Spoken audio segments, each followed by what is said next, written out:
Trading ಅಂದ್ರೆ ಏನು ಅಂತ. ಸೊ ಟ್ರೇಡಿಂಗ್ ಅನ್ನೋದು ನಿನ್ನೆ ಮೊನ್ನೆಯ ಒಂದು ವಿಚಾರ ಅಲ್ಲ. ಟ್ರೇಡಿಂಗ್ ಅನ್ನೋದು ಸುಮಾರು ಸಾವಿರಾರು ಲಕ್ಷಾಂತರ ವರ್ಷಗಳ ಹಿಂದೆ ಶುರುವಾಗಿರೋದು. ಸೊ ತುಂಬಾ ಹಿಂದಿನ ಕಾಲದ ಜನ ಒಂದು ವಸ್ತುವನ್ನ ಕೊಟ್ಟು ಮತ್ತೊಂದು ವಸ್ತುವನ್ನ ಪಡೆದುಕೊಳ್ಳೋದು, ಒಂದು ವಿನಿಮಯ ಮಾಡಿಕೊಳ್ಳೋ ಮುಖಾಂತರ ಟ್ರೇಡಿಂಗ್ನ ಶುರು ಮಾಡಿರ್ತಾರೆ. ತುಂಬಾ ಲಕ್ಷಾಂತರ ವರ್ಷಗಳ ಅಂದರೆ 1,50,000 ವರ್ಷಗಳ ಹಿಂದೆ ಇದೊಂದು ಟ್ರೇಡಿಂಗ್ ಬಾರ್ಟರ್ ಸಿಸ್ಟಮ್ ಅನ್ನೋದು ಶುರುವಾಗಿದೆ ಅಂತ ಒಂದು ಉಲ್ಲೇಖ ಇದೆ.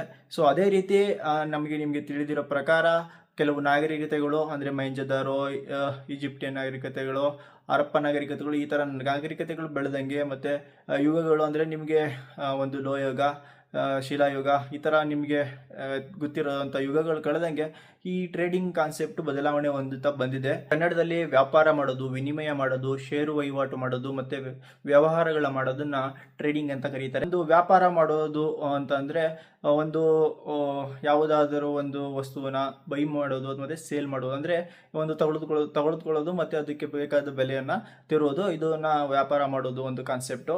ಸೊ ಅದೇ ರೀತಿ ನೀವು ವಿನಿಮಯ ಮಾಡಿಕೊಳ್ಳೋದು ಅಂದರೆ ನನ್ನ ಹತ್ರ ಏನೋ ಒಂದು ವಸ್ತು ಇದೆ, ಅದಕ್ಕೆ ಸರಿಸಮಾದ ಬೆಲೆ ಇರುವಂಥ ಇನ್ನೊಂದು ವಸ್ತುನ ಕೊಟ್ಟು ತಗೊಳ್ಳುವಂಥದ್ದು ವಿನಿಮಯ. ಸೊ ಇದು ವಿನಿಮಯ ಒಂದು ಆಗುತ್ತೆ. ಸೊ ಅದೇ ರೀತಿ ಷೇರು ಮಾರುಕಟ್ಟೆಯ ವಹಿವಾಟುಗಳು ಅಂದರೆ ಷೇರು ಮಾರುಕಟ್ಟೆಯಲ್ಲಿ ಸುಮಾರು ಕಾನ್ಸೆಪ್ಟ್ ಬರ್ತವೆ. ಷೇರು ಮಾರುಕಟ್ಟೆಯಲ್ಲಿ ನಿಮಗೆ ಕರೆನ್ಸಿಗಳ ಮೇಲೆ, ಡೆರಿವೇಟಿವ್ಸ್ ಮೇಲೆ, ಕಮೋಡಿಟೀಸ್ ಮೇಲೆ ಮತ್ತು ಕಂಪನಿಗಳ ಶೇರ್ಗಳ ಮೇಲೆ ಒಂದು ವ್ಯವಹಾರಗಳನ್ನು ನಡೆಸೋದು.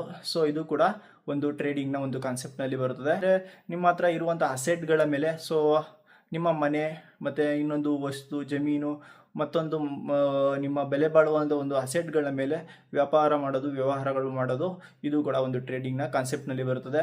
ಸೊ ಮೊದಲಿಗೆ ಇವಾಗಿನ ಹಣಕಾಸು ಮಾರುಕಟ್ಟೆಯ ಟ್ರೇಡಿಂಗ್ನಲ್ಲಿ ಬಂದರೆ, ಸೊ ನೀವು ಕರೆನ್ಸಿಗಳ ಮೇಲೆ ಟ್ರೇಡ್ ಮಾಡೋದಿರುತ್ತೆ. ಇವಾಗ ಗೊತ್ತಾಗಿರ್ಬೋದು ಟ್ರೇಡಿಂಗ್ ಅನ್ನೋದು ಯಾವ ರೀತಿಯ ಒಂದು ಕಾನ್ಸೆಪ್ಟ್ ಯಾವಾಗಿಂದ ಶುರುವಾಗಿದೆ ಅಂತ.